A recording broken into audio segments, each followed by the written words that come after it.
Hey guys, Wrong Reaper here. So I've got some New Zealand gear here outside the cinema, so I'm about to head in and see a film from New Zealand's other big export, Taika Waititi. Yep, I'm about to head in and see Next Goal Wins. I'm looking forward to this. I do like Waititi's films. He's a very entertaining filmmaker. He's a really funny guy. And the trailers for this have looked good. It's an old school Waititi crowd pleaser, and it's got a good cast led by Michael Fassbender. So, absolutely excited to give this a go, and I'm really hoping this will at least redeem Waititi, after Love and Thunder, which was a bit of a disappointment. But there's only one way to find out. I'm gonna head in, get my snacks, get my seat, and go see Next Goal.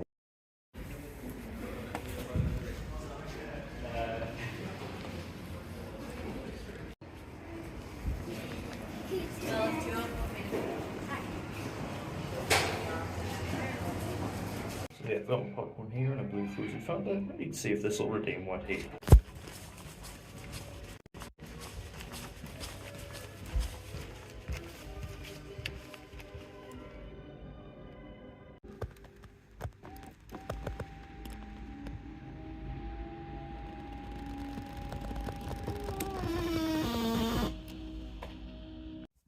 So yeah, Next Goal Wins back from seeing it.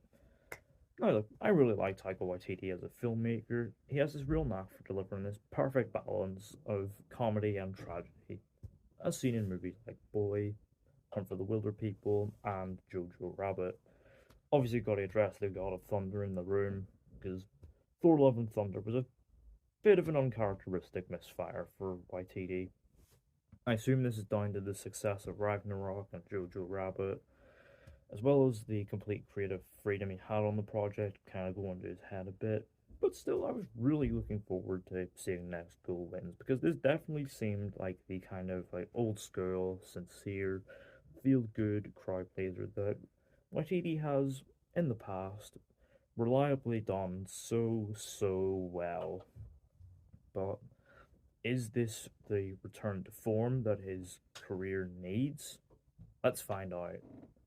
So the film tells the story of the national football team of American Samoa, who in 2001 suffered a humiliating 31-0 defeat at the hands of Australia, the biggest loss in the history of the game, and their fortunes have not changed much, if at all, ever since.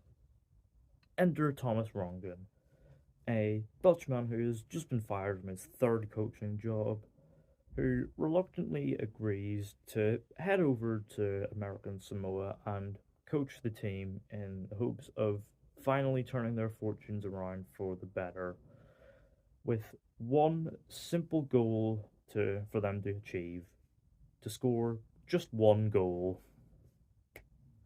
So yeah, look, obviously this story has pedigree. This was a documentary back in 2014, but even without this specific story being told before, this is the kind of like underdog tale that has been told many a time in cinema.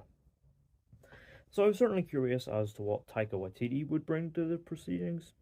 And yeah, this is absolutely the film it says it on the tin, does what it says on the tin, and yeah, it's a it's a decent film. Obviously, this is not top tier Waititi, but it's certainly a very well meaning film that absolutely has its heart in the right place and is an enjoyable watch. I mean, it does start out a bit rough, admittedly, with this Waititi self insert character who is priest who like talks to the camera to set the scene and tell the tale, but really, it finds its footing once we meet Rongan and he arrives on American Samoa. And we get a really fun montage set to 9 to 5. And it's around this point that the film really kicks into gear and becomes a lot more fun, yeah. Going through all the underdog story beats you'd expected to hit, some executed with a genuine sincerity, and others undercut with a knowing little gag or two in trademark YTD fashion. Obviously, there are moments where I admit I would have liked the humor dialed back a little bit. Like there are some scenes where I would have liked the scene to play out without the joke kind of cutting it short, but it's nowhere near as prevalent as it is in Love and Thunder, thankfully. Like, it actually does allow its more serious scenes to breathe, and also has a lot of fun on the pitch. You know, much like a boxing scene in Rocky, the football match scenes are probably the most satisfying parts of the film. You know, seeing everything come together on the pitch is just so immensely satisfying and thrilling to watch. And it's so like electric watching the team like perform the haka. It's so much fun, honestly. The cinematography is great, capturing both the energy on the pitch and also the gorgeous natural surroundings of American Samoa. It's a very well made film. But really, where would all of this be without its strong cast? That obviously it's led by Michael Fassbender as Thomas Rongan. He's very good as this guy who starts out, very short tempered and foul mouthed, and let's be real, a bit of a dick.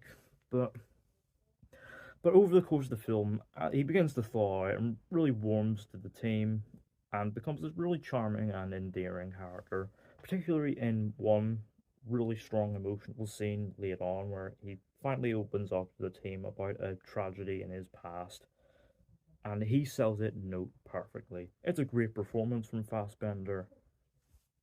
He's joined by a pretty solid supporting cast, including Oscar Kitely as Tavita, the head of the American Samoan Football Federation. He has a really charming little dynamic with Fassbender that's really fun to watch.